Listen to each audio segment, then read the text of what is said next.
And I just want to check in on Laura. Laura Biewer, are you here? And I don't think she is. I think she got held up in an appointment, which is totally okay, because we do have a special guest co-host again today and a special presentation as well. Let me just check in real quick before we get started here, guys. There she is. All right, cool. Well, let's kick this baby off. Welcome to Tuesday Notary Titans for February 1st, 2022. My name is Bill Soroka. I'm the author of Sign and Thrive, How to Make Six Figures as a Mobile Notary and Loan Signing Agent, and excited to launch now as founder of the Notary Business Builder Advanced Notary Mastermind.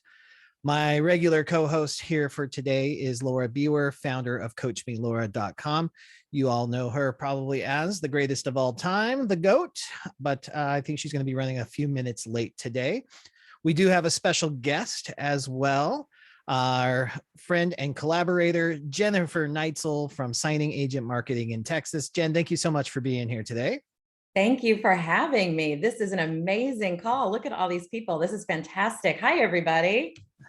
Awesome. Jen, thank you so much for being here. Guys, if you have some marketing questions, direct escrow questions, this is a great day to raise that hand and ask Jen what her thoughts are on whatever you've got going on. Now, this is an old-fashioned call-in radio show, or similar to it, a little more updated. The best way for this to work is to raise your hand. We will call on you and you will ask a direct question, and we'll do our best to answer it. And we want to get to as many questions as possible within the hour. We do a hard stop at the 60-minute mark. Before we do that, though, we've got lots of feedback from so many of the notaries who are on this call and some of the notaries that are no longer on this call because they felt they outgrew some of the training that was available here. The feedback was that we need to work on getting our question asking and our question answering ability. So we're going to work in tandem to help improve that. And as part of our Notary Business Builder Mastermind, I got to see an amazing presentation by one of a notary from our community. Her name is Renee Lamb. Renee, get ready to come on up because I'm going to bring you up here. Renee has a awesome framework that we're going to start integrating into TNT for asking more direct questions. So we're going to take a few minutes before we ask direct questions to learn how to ask a direct question. Renee, are you here with us? I am here. Renee, thank you so much for joining us. I do have the presentation pulled up so I can share the screen if that's helpful for you, okay? It will be. Thanks. All right, you got it. Bear with me 1 second. Problem. Pull that up here. And here we are. Okay, so my name is Renee Lamb. I am here in Phoenix, Arizona. My business is First Choice Mobile Notary Services, and it's going to be quick and easy. So how to ask questions in a professional grouping. So that means with fellow notaries, right, like we're doing now. And also if you're doing networking, I consider that professional grouping. So it can apply online and it can apply in person. So that is what we're going to talk about. Before we go to the next slide, most people do not think it's them when we hear people going on and on and on and on and on. And so I like to start out with an example. So the example is me talking to my mother. So I'll ask a very direct question. Mom, did you take out the trash? Her response, when you hear it, is how some of us sound when we're asking the question. So again, I say, Mom, did you take out the trash? Lord, let me tell you, girl, I woke up this morning. I'm getting over this aches and pains. And then your cat came in. I don't even think I like your cat. And then I finally brushed my teeth. I walked down the hallway and I was like, I don't know why she didn't make me coffee. She should have made me coffee, but I had to make my own coffee. And then it doesn't have anything to do with and I'll say, hey, did you take out the trash? And she gets defensive. Yes. That is how your questions sometimes sound to others on the call. And you don't want to do that because you don't know who's listening to you. You don't know who might want to collaborate with you. So I came up with this framework that is very simple, very easy, that you can put in practice today. So can we hit the next slide? Or can I do it? Nope, I can't do it. Okay, there we go. So it's context, question, silence. Context, question, silence. So context should be no more than one sentence, and it's used to inform about the overall topic or subject the question is in reference to. So you're kind of letting everybody know, hey, we're in this lane. So my example is, I want to go direct with home builders. Very simple. You understand at this point, we're about to talk about getting business from home builders. That's it. That's the context. The question, there's two types of questions. They're general and specific. This should be no more than 2 sentences, maybe 3. So my example, specific, do the same steps we take to get escrow business apply to home builders business? Or general, how do I get started going after the home builders business? That's the question. And as soon as you finish the question, hit the mute button. Don't say anything. You want to be able to listen to what the answer is, right? You don't need to chime in.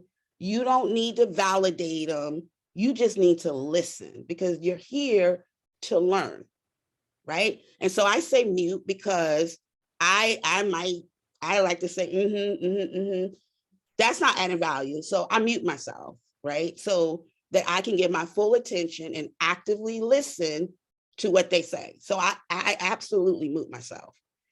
And have a pen and pad right next to you, right? Because you can write down what they said, something to follow up on your own, or something you want to follow up on in reference to coming back with a follow-up question.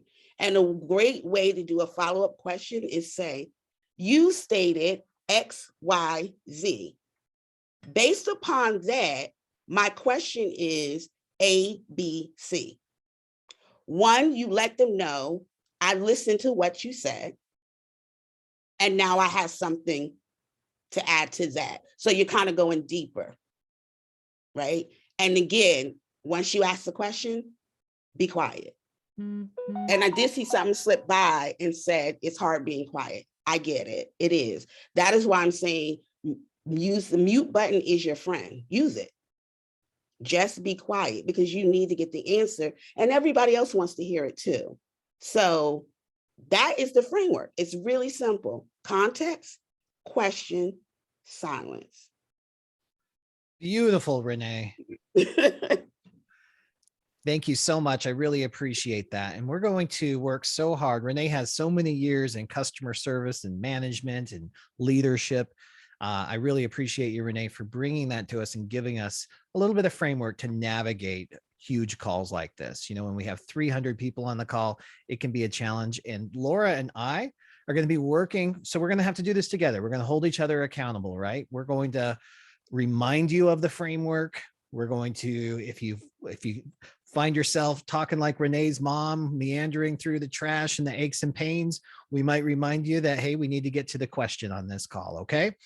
Not to be taken personally or offensive. We just want to try to be as efficient as possible on these calls. Renee, thanks again. With your permission, I'll send that out to our audience with the replay later on today as well. All right. Thank you guys so much. Okay, so let's jump in. I saw Randy Venters from Washington with his hand way up in the air early on. Randy, how's it going? I'm good, Bill. Thanks for doing this today. I'm going to change my question since Jen's on here. All right. A marketing question. So many of the title offices up here they're part of Old Republic or Old Chicago or Fidelity or whoever, where they say, oh, we use SnapDocs. So 2 parts of the question is kind of, I'm Fidelity approved and I'm Old Chicago approved. How do I get in with those companies? And then if they're SnapDocs approved, do you have any idea why when they look for me specifically on SnapDocs, they can't see me? Great question, Randy. Thank you for asking that. And no, there should be no reason unless you have your profile set to private.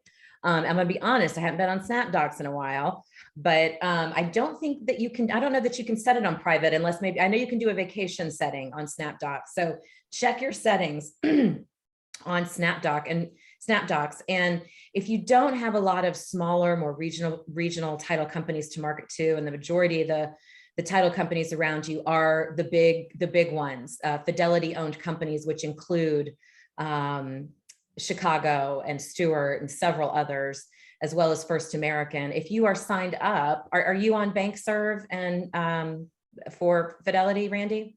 Yes. Okay, so you need to let them know that you are part of that signing service as well. Maybe get a few jobs under your belt working for them via the signing service. Let them know they can request you through BankServe, because that is a possibility.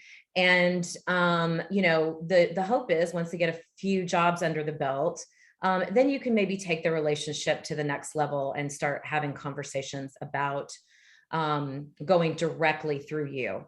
Because you may not realize this, but every branch manager has the authority to use whoever they want to do the closing, as long as they have the qualifications on file. So as long as you're approved to work with them and you've been vetted, which you have, it's really about building a foundation of a relationship with those particular escrow officers. And that's just something that takes time and effort on your part. Okay, thank you. You're welcome. Thanks, Randy. Thanks for being here. And Laura Biewer, I see you're in the house. Welcome. Hey, Laura. Yay! Oh, I was a little muted there. Thanks. I missed what I was so looking forward, so now I have to watch the replay. I wanted to hear Renee, but welcome to everybody. I am Laura Biewer. I'm the founder of Coach Me, Laura, and I help notaries become more confident and competent in their skill level as a notary. And I'm also the founder of the annual Notary Symposium event. So glad to be here with you. all right. I'm glad you made it. Thank you. Soraya Davis from California. Thanks for being here. How can we help? Hello, can you hear me? Sure can. A quick question about hybrid certificates. So let's say for two documents, let's say if you have an affidavit with a hybrid certificate and also a correction agreement, limited power of attorney. I don't know if I said that right, with a hybrid certificate. According to California, and this question is for Laura, if it's an affidavit, do I only attach a loose jurat, or is it okay to attach a loose jurat and an acknowledgement? And also the same question for the other document. Thank you. Okay, so California is a state that will not handle a hybrid certificate. What that means for those who don't know what that is, it's a certificate that includes acknowledgement language as well as oath language, or subscribed and sworn language, I should say. So jurat language and acknowledgement language. Some states have that as a certificate and they use it. Other states will allow it, but California will not. You have two options. The first option is that you provide a California acknowledgement and you provide a California jurat. That's one way to go. The other way is that you could replace it with a jurat. Watching the signature takes care of the acknowledgement, and the jurat itself takes care of the oath or affirmation. Thank you. You have a choice. You're welcome. Very specific question, Soraya. Thank you very much for that. It looks like Lizette Hardy, also from California, is in the house. Welcome. How can we help? Oh, Lizette, you are muted still. Here, I'll send you a message that says unmute. Got it. Okay, sorry about that. Bill, I did send you an email on SpeakPipe because it was a longer email, so I'm hoping to hear back from you. I'm a very, very new notary, and I just have one quick question. Where do I get blank paperwork from, like the loan docs and the refi package to look at? I got in touch with, I'm a realtor, so I was going to go into escrow. I called our escrow and they said they don't have them. They're coming from another company. So where can I get blank paperwork from, basically? Yeah, great question. So the first resource for stuff like this, training documents or practice documents, would be wherever you're getting your training. So question for you, Lizette, are you getting your training from me in Sign and Thrive?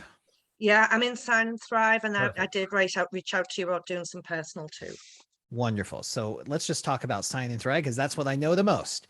Inside Sign and Thrive, there is what's called the document vault, and it has at least 8 to 12 different scenario and packages that are both letter and legal size. So it serves two purposes. It allows you to test your printer settings to make sure that your printer is printing correctly. And they are all redacted, so you can use them. It has all the personal information out and you can use them to practice. I even type in little scenarios that say, hey, this is a new home purchase with a single borrower or married borrower or whatever it Okay. is. So it's all in there for you. Oh, fantastic. Thank you so much. So appreciate it. Thank you, guys. You're welcome. Thanks for being here. Daniel Brewer from Oregon, welcome.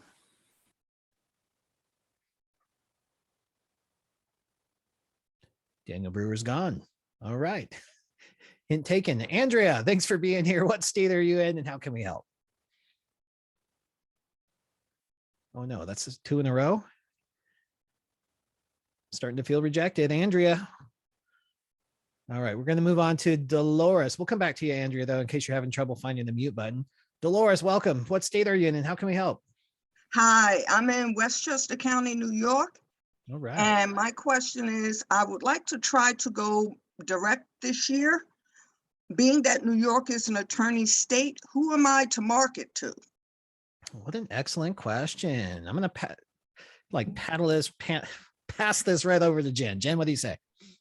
Hi, Dolores. The people you're going to market to are your attorneys in your state that need help, just like a title office needs help. And I know you guys have a different setup there when it comes to home closings and different laws, but attorneys are always looking for good notaries to help them do their loan signings in their office.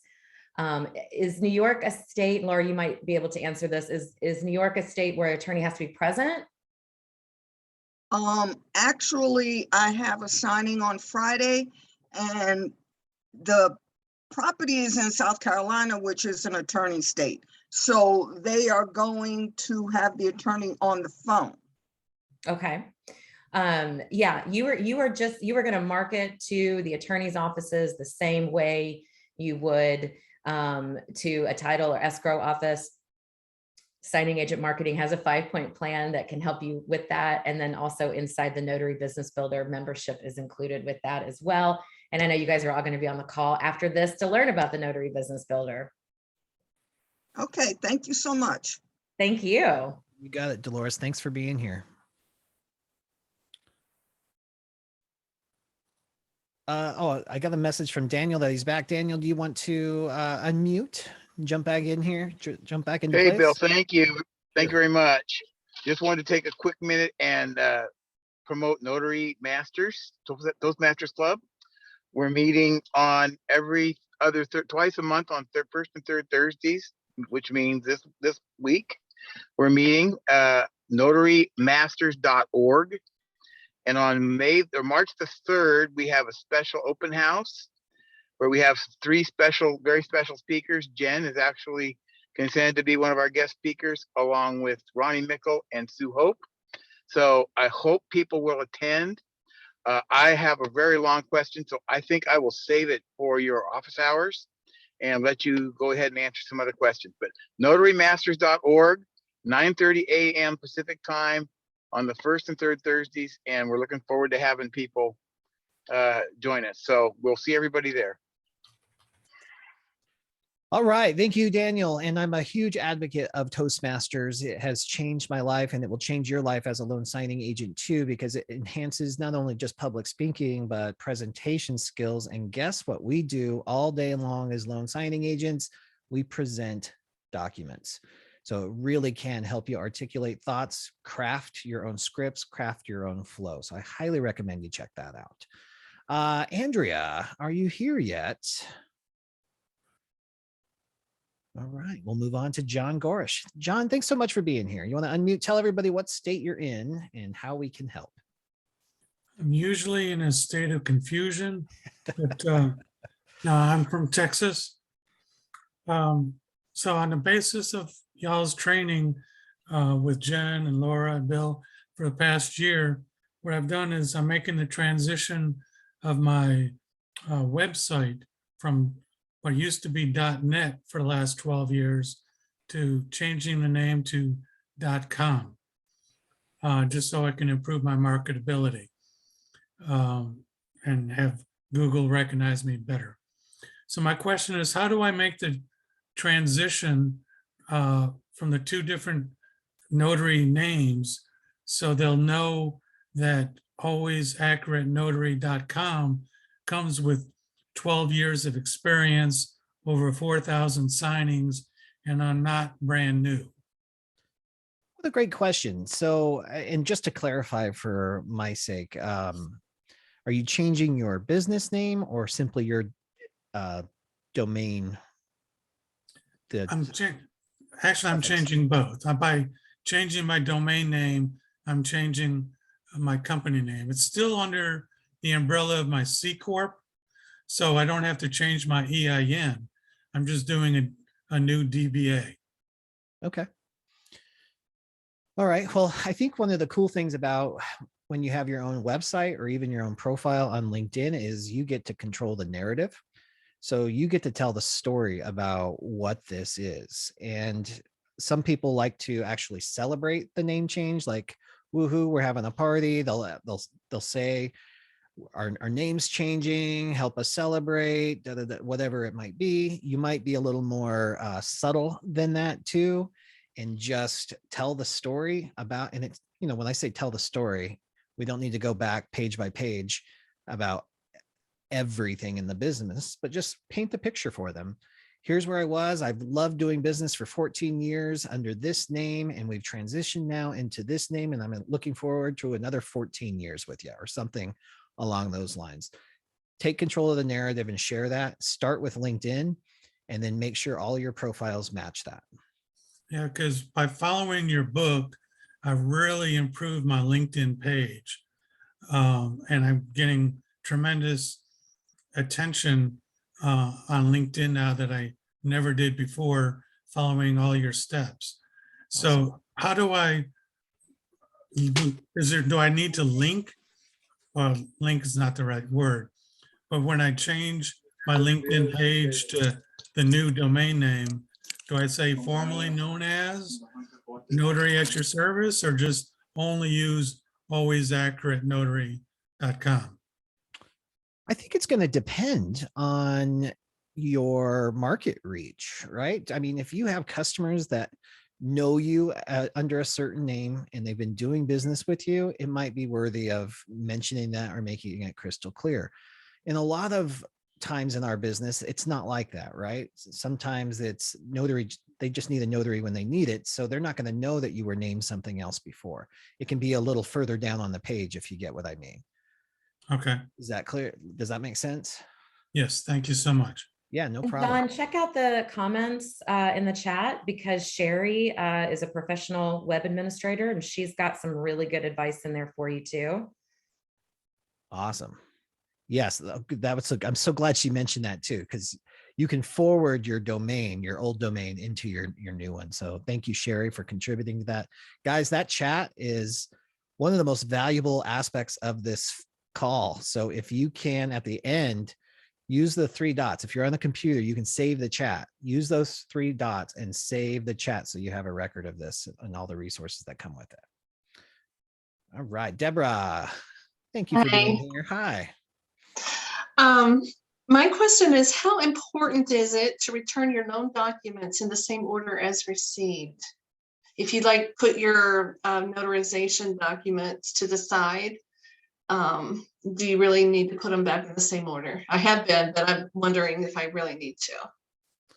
Well, this sparks a couple of questions for me. I just want to clarify. I know you're in Tennessee. I see it. So for Laura or Jen, if we jump in on this, the first thing that I will say is I do not remove my notarized documents from the loan package. I do them as they come up. So I avoid having to do double work and have to figure that out. The short answer is, if you take something out of order, put it back in order, because they are expecting it to come back in the order in which you received it, unless you receive special instructions that tell you to send it in a different order, which that does happen on occasion.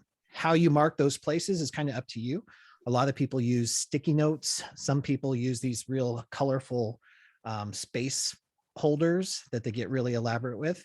And I'd love to hear, Laura, I know you've encountered this question quite a bit too. And so like you, Bill, I do not pull things out. I notarize them as they come up in the order in which they come up. And the only document I will pull out and move to the top for me is the closing disclosure, because I want to go through that first. If there's issues with money, I'm going to find out right away. And other than that document, I leave everything in its order and just move through it how they gave it to me. Yeah, I I'm so agree. glad you- I agree. Yeah, 100%. Keep it in order, but go through that CD first.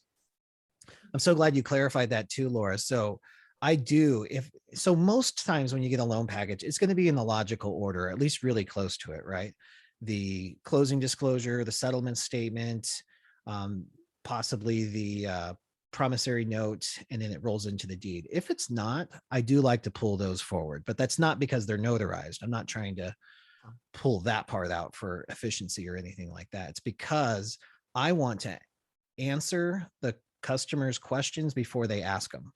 And if I start with the documents that contain most of those answers, like the interest rate, the term, details of the loan, closing costs, cash to close, all of that, like the closing disclosure features, then it helps my signings run much more smooth and efficient. Make sense? Okay, awesome. Great question. Let's see, is it full?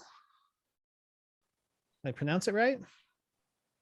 I think it has to be full, right? I don't know the way it Paul? is. Oh, It's Phil. Phil. it was spelled. Oh, Phil. Oh my God, Phil, is that a tactic? It worked. You're muted though.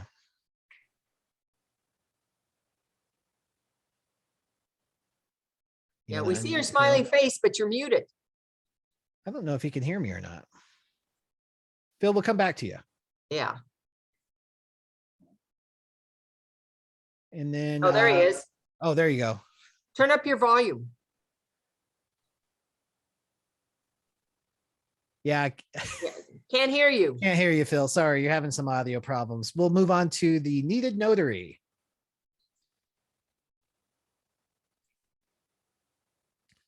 The needed notary. We need you. Needed notary. All right. Really feeling rejected today. Teresa from American Canyon, California. Welcome. You want to reject me too, or do you want to ask a question? No, can you Hey, hear Teresa. me? Yeah, I sure can. Welcome. Okay, great. My question is I get a lot of spam through my website and I can't seem to stop it. And I was wondering if anybody else had that problem and how they fixed it. When you say spam through your website, you mean people are like answering your contact me?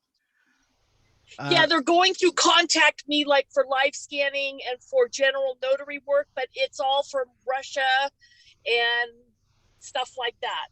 Yeah, great question. I'm sure we all run into that. That's one of the downsides, I think, to being in business. I don't know. I get 10 to 12 a day though.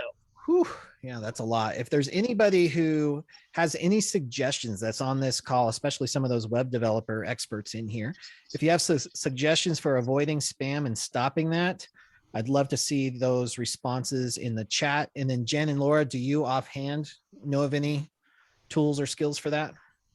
I I only don't get- know. Go ahead. I get Go one ahead, a Laura. month. I'm sorry, I get 1 or 2 a month. It's just not, I just delete it, and I really don't see it as an issue for me. So I don't have a special tool to offer. Yeah, Sherry 10 a day is excessive. Matt has some ideas in here. He said add a bot test, BOT test. Mhm. And Sherry has, test. Sherry said she can help you as well. Oh, and unsubscribe to those people. Yes, if you can unsubscribe to them, that's great too. The other thing is, I don't know, what I wonder if a CAPTCHA would help. Oh, well, there's Kim right there. If a CAPTCHA would help solve that problem. Yeah. I don't know what a capture is. A captcha it's that funny little language that you have to forces you to type into a box to prove that you're a human being. Oh, okay. All right. I could probably add that to my website. I'll look at that. Yeah, there's probably some kind of tool out there that makes it easy. But there's lots of great resources there in the chat window for you. So make sure you save this Okay. chat. Thanks, Okay, Teresa. I will. Thank you. Thank you for being here. All right. All right, Phil, are you ready for us yet? How about the needed notary? Rejected. Delphine from Sacramento, welcome. I can see you. Please don't reject me. Hi, There can you she hear is. me? Yeah, sure can. Welcome. Hi, thank you. Hi, Laura. Hi, Delphine. Hi, my name is Delphine. I'm in Sacramento. This might be a silly question, but I started receiving refis in December. And do we have to notate every signing notary page in a journal? Because when there's a lot, and it kind of got to me. And do the customers have to fingerprint every spot in my journal after I record the document? Yeah, great question for California, Laura. What do you say? Well, before a few months back, I would say absolutely 100% yes, every single line, every single thumbprint, every single signature, even if there's 30 of them. Now, what I would tell you is that we have a little more flexibility in that if you ensure that in the entries, you include the names of the documents and the associated notarial acts and the fee that you're charging for however many those are. And so that might take several entries. You could have them sign just for those couple of entries and get the thumbprints for just those couple of entries by combining. However, Delphine, the NNA style journal is not going to facilitate that well for you. You would want to look at the integrity journal or the ally journal. Either one of those is set up to be able to capture all that extra information for you with limited signatures and thumbprints on it. So that's what I would recommend for you. Okay. All right. Thank you. Great question. Thanks, Delphine. Sandra Fendora, thank you so much for being here. Would you like to unmute, tell everybody what state you're in and how we can help? Hi, Bill. Hello, everyone. I'm from the state of Pennsylvania. Right. I've been a notary for over 20 some years. I just recently saw a post about a notary who is targeting retail banks because they need two people and one notary to open an empty safe deposit box or an abandoned safe deposit box. So my question then is if anyone here is from PA, the state of Pennsylvania, or across the country, have you ever done this before? And what did you charge? Yeah, great question. Laura, I've seen you talk about this a little bit too with the safe deposit Yeah, boxes. some states allow for that. And what it is that they need a notary who's not an officer or an employee of the bank to witness it. There is a paper that you would fill out that says you witnessed it and they signed it. In terms of fees, that again is going to depend on, is this something recognized by the Secretary of State as a duty that the notary is allowed to perform? It's not a notarial act per se, but it's a duty that you're allowed to do as a notary, versus your state doesn't say anything about doing that. So it's really hard to say what a fee could be, but if you're lucky and you live in a state that doesn't have a lot of regulations about that, you could charge a travel I still got you. You could charge a travel fee, and you can charge the fee for the service while you're there. It could be based on your time. You could just do a flat fee to show up and watch them unload anything that's in it and stick it in the bag if there's anything that was in it, that process. So Sandra, have you checked your Secretary of State's handbook to see if it talks about doing that? No, I have not, but I will do that. Okay, that would be the first step, because if it Yes. does, then you might get more information about what you can do. Yes, of course. Yeah, just wondered if anyone else had done it before. It's the first time I really heard of it. And safe deposit boxes are going by the way of the dinosaur, basically. However, there's still a market for them, and there are still retail banks, that I want to start advertising to, or going into and saying, hey, if you need this for your safe deposit boxes. So I just wanted to be prepared for that, but I will check the state laws. Yeah. Thank Sandra, you. Thank you, everyone. Sandra, it's very common across the country. I just want you to know there's probably going to be lots of notaries on this very call that have done this, and definitely it's there are some notaries that can charge a significant amount, because some banks like Bank of America, they batch this work. So they just schedule one day or a series, 2-3 days at the beginning of the month, end of the month, where they do all of their safe deposit box audits, and they'll hire a notary to come in. And sometimes it's significant, like significant, $300 to $1,000 a day. Sometimes it's per box.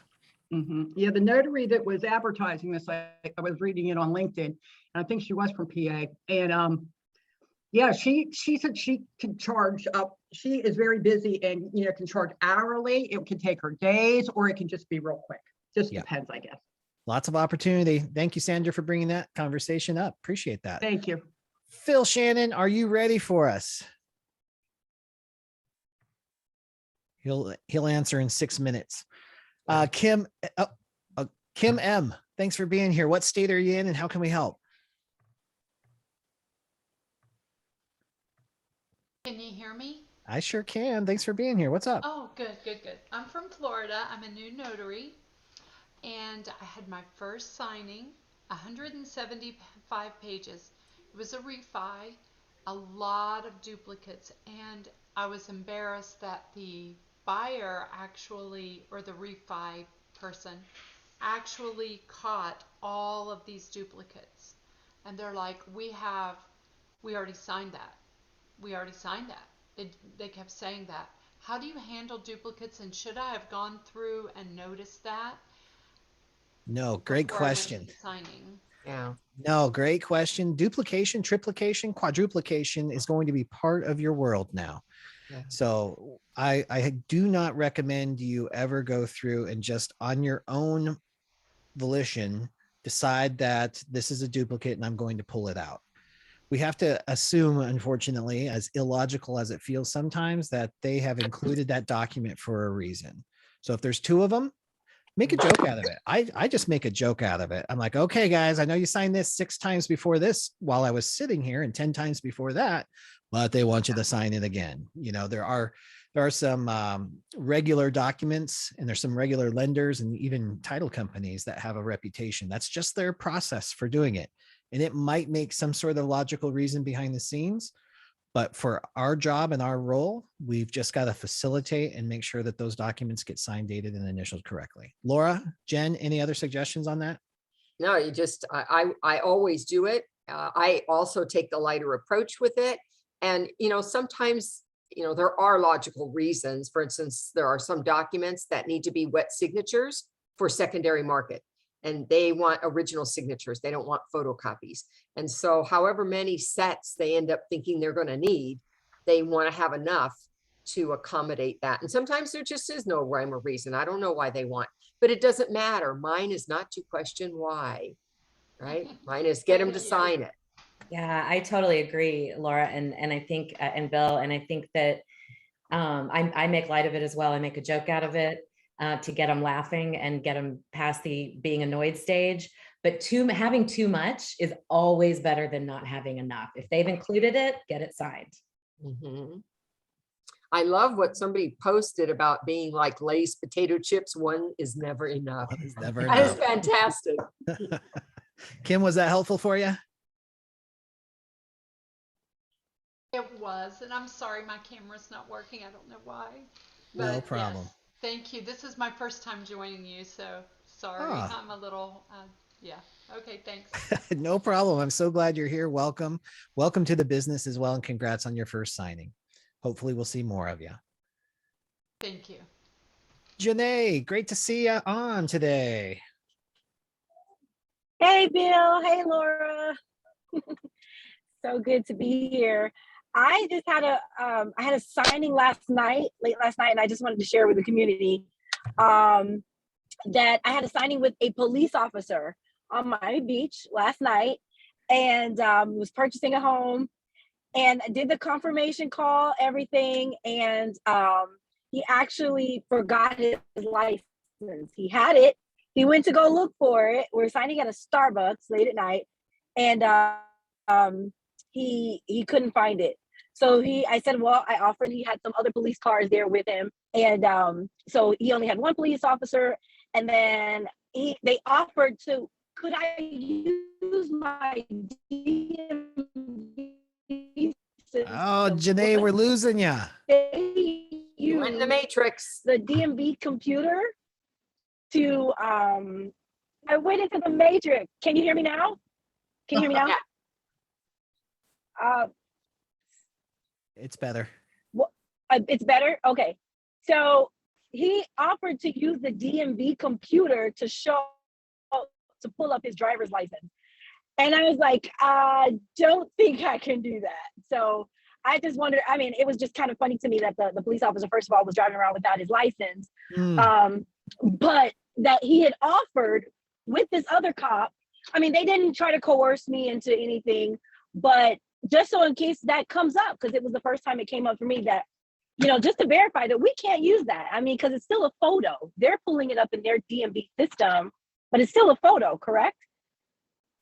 Janae, what state are you again? I'm Florida. Okay, so first of all, there are some states that are starting to use DMV issued. It can be on your phone, and that's considered an original. It's not considered a photo, but Florida isn't one of those states that I'm aware of, but they're back east that are doing that. First of all. Second of all, no, it would not have worked in your case, but I do believe if you look at your IDs allowed, and I'm not looking at them, are you able to take government issued employee IDs? Government. Right, government issued, meaning like in California, I could take the employee ID card from a policeman who works for the city or county in my state as a form of ID if it has the photograph, physical description, signature, and serial number on it. So that's just an example for my state. Then I could have taken a policeman's ID card, which I'm sure he would have had on it, versus his driver's license. Now, I would have to look up Florida real quick to see if there's a statement that says, and if anybody else is from Florida and you know that answer, jump onto the chat. Can you take a federal or state employee ID cards if they have a photo and signature? That's usually what it says. So there are some states that say that, then that would have been acceptable as an alternate to the driver's license. Only those couple of states that formally are putting their driver's license, the DMV is actually issuing them where they have it on the phone, they can pull it up through the DMV, are the only states that can accept that kind of ID. Okay, yeah, and he didn't even have that. He only had his concealed weapons license or ID. Yeah. So we ended up doing the credible witness. I just thought it was an interesting situation to be in, especially for a newer notary who may not have, you'd be like, oh, it's a police officer, of course, and taking it. And then the other thing I wanted to share, I kind of shared this with Bill a little bit before, but I've been using it a lot more, Bill, about Encyro, the secure portal. Have you checked it out yet? Not yet. But I actually have been using it with my clients, and they love it because it's so easy. Because I do have clients that send me emails, and I've been searching for a something that is more secure to get documents. So my clients love it. It's very easy. They don't even have to create an account to get the access to the documents. And I'll post the link on here because I was able to reach out to the founder of Encyro and let him know how this could be a benefit to the notary community. So that's one of the things I wanted to talk to you about, Bill, because it's such a great resource and it's helped my clients and helped me and my business so much. I wanted to share. I'll post the link in the chat. Yeah, thank you so much. Please do. And we'll check it out. And then Janae, you and I can continue the conversation and see where it goes. All right, this is awesome. I think we got through every single question, which is unheard of I 15 know. minutes early, but we do have a couple of things to announce. Phil Shannon, if you're here, if you're not, that's okay, because I want to talk a little bit about what's going on immediately following the TNT call today. Guys, this is a big day, and you're all invited to the official launch event for the Notary Business Builder, the Advanced Notary Mastermind. We created something really kind of huge to help advanced graduate, doctorate level notaries that are looking to build a business that will last no matter what the economy is doing. We circled in and brought in all kinds of resources, people, teachers, courses, and all of that under one place. And we're going to be talking about that today at 1:30 p.m. Pacific Standard Time. Yes. So it's about 30 minutes after we end the call today. So you're all welcome to register for that event. If you haven't already, we've got almost 1,000 people registered.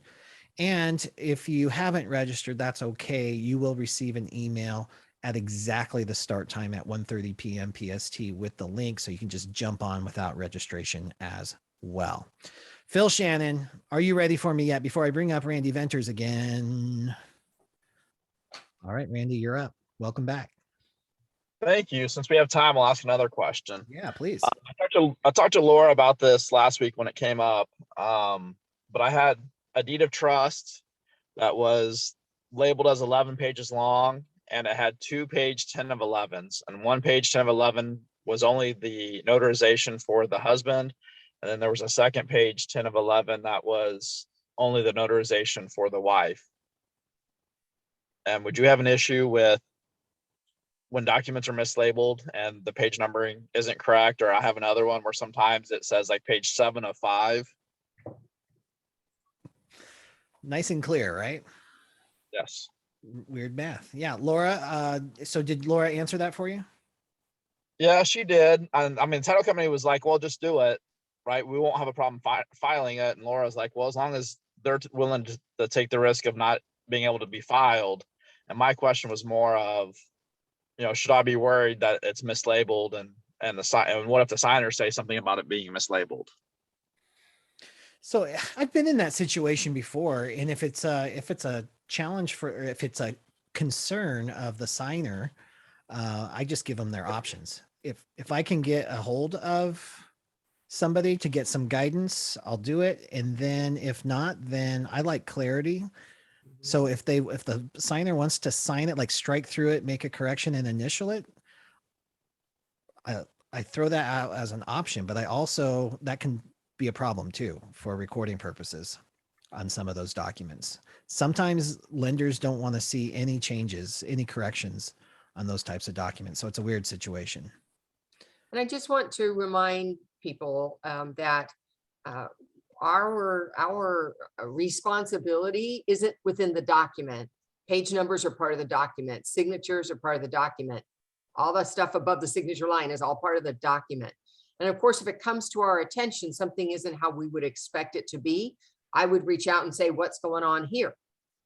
So I understand what's happening and whether or not it's something that, yay, I was a hero and I caught something, because that's a fileable document or recorded document, or, hey, yeah, we have this process, don't worry about it, we're good. Unless the signer is having an issue, then I need to let go of that and take care of what my job is. My job is, are these the right signers? My job is, did I watch them sign or did they tell me they signed? My job is give an oath, right? These are my jobs. And I want to make sure as we become more knowledgeable about what we do, that we don't step over that line of, their part and my part. Laura, I wonder if we can dig a little deeper into this, because I kind of feel, I think where Randy's going with it. If you've got page 10 of page 10 of 11s. Yeah.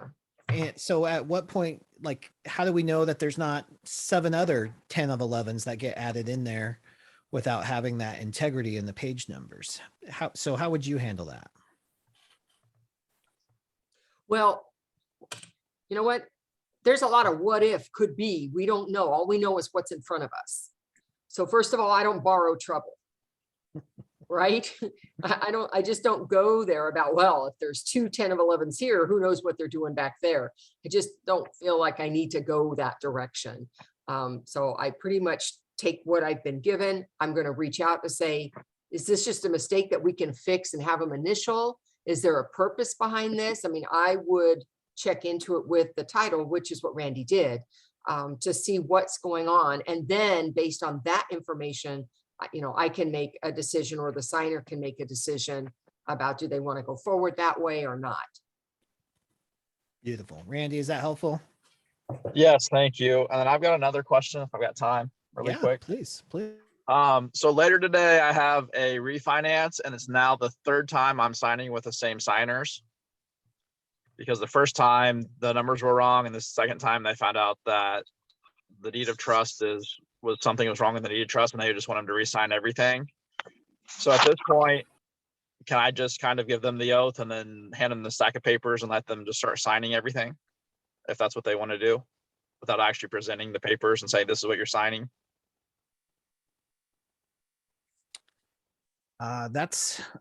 So I personally probably would not do that, because I think, especially when there's been previous appointment where there's been problems, I would probably step this up and to be the most smooth and efficient as possible.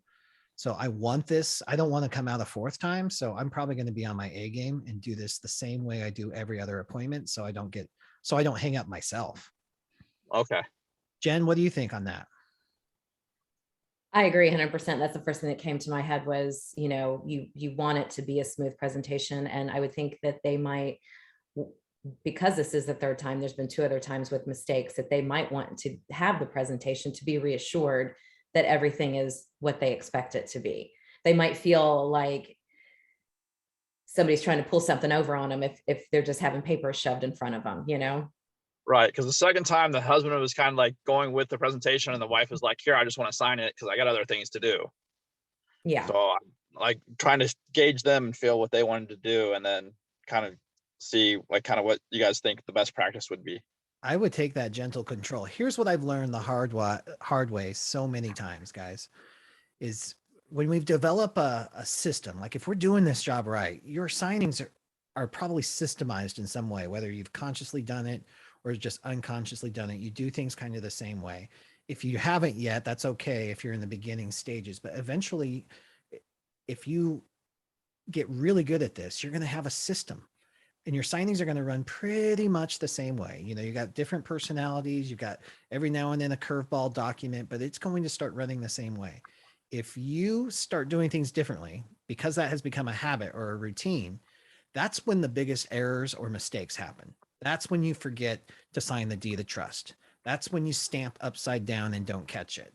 That's when you just skip right over the 1003 because there's 3 of them in there and it just doesn't click in your brain. Keep with your systems, control what you can control in this business, and it goes a lot easier for you. Ditto. Great question, Randy. Thanks for bringing that up. All right, we got a few more questions I'd love to get to here. Ipik? Hello, Bill. It's Ipek. Ipek, hi, welcome. Hi, thank you. My question is for you and Laura.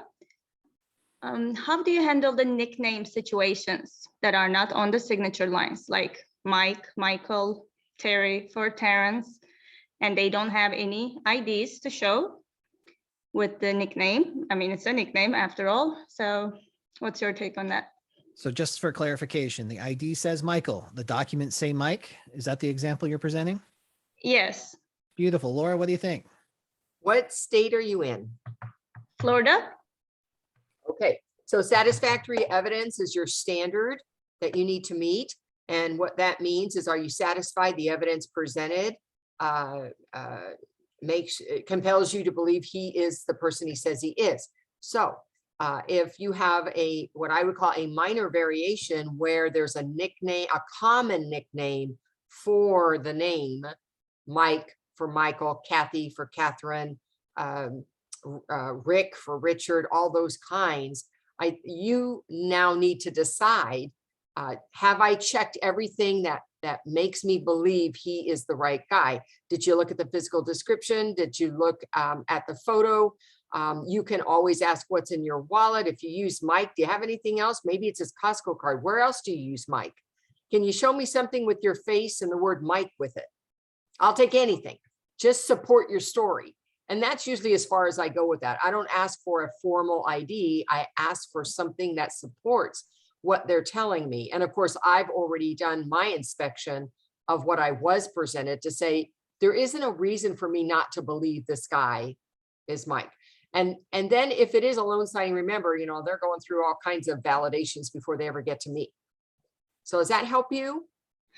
Right. It's just that if when they don't have anything to show me, but I'm not suspecting anything, like, I'm checking the ID, the regular ID, and everything else, like you said, the photo and all that, and I have no reason to believe otherwise, but they just can't provide anything written with it. So okay, and sometimes that may happen, that they don't have something, and you have to make a decision. Nobody can give you that decision, and you may make a different decision at the next signing because the environment, the type of document, the variation.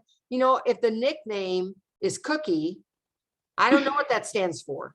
If the nickname is Buzz, and I actually have a friend whose nickname is Buzz, I happen to know what his real name is, but nobody else does. How would you know what that stands for? But when the nickname is tied to the formal name, then I have less concern that this person is different if everything else looks good to me. right. So it's basically up to us how we, interpret and feel about the person and all that. Yeah, it's not anything written. It's always gray area. You can find these things in the statutes. So we don't need to have, we don't have to have anything written. So that's good to know. That's what I thought. And thanks for confirming. You're welcome. And is that similar to the senior? I know junior is different, but senior, I really haven't seen on the ID. Right. But if they put the senior just because the signer wanted it there, even though he did not have senior on any of his IDs, and it's somehow shows up on the signature lines, how would you go about that? So that is a significant variation, not a minor variation. And the answer is you got to prove it or you can't use it. Right. It's got to match. Senior, junior, the third. If it's on the ID, I need it on the document. If it's on the document, then I need something to prove that that belongs to them, or I will not move forward. Otherwise, they have to use credible witnesses to swear he's in fact the same guy. Because Mike and Michael is very different than senior and the junior. So a lot of fraud happens between junior and senior. I do not mess around with that. Right. Yeah. One time a company thought senior was different than junior, but I haven't seen it on an ID yet, but I would expect the same because junior is definitely on the ID. But all right. Thank you. All right. Thanks for being here. Laura, I wish you ran customer service for Walmart so you could teach them that Bill is short for William, because that is a nightmare every time I get something delivered over there. Gary, you're going to be our last question today. We have about 1 minute. How can we help? And what state are you in? Okay, hi, I'm Gary. I'm a fairly new notary from California. And I just wanted to touch back on that question that Laura answered a couple of minutes ago around the notary journal. Now, I just started a new journal, and they were talking about a new way where you can kind of do multiple documents with one journal entry. How do you deal with wanting to change a journal when it's brand new? Because I know you're only supposed to have one journal at a time. And do I just throw the other one away, or we'll just mark it as complete with 2 pages in it and then move to a new one? Or do I just suck it up until the end and so start Gary, a new one? what state are you in? California. So we can stop a journal anytime we want. You could have one entry and say, I don't like this journal, I'm going to another one. What you would do is write the word retire on it or strike it, close it up, put it in your closet and start the new one.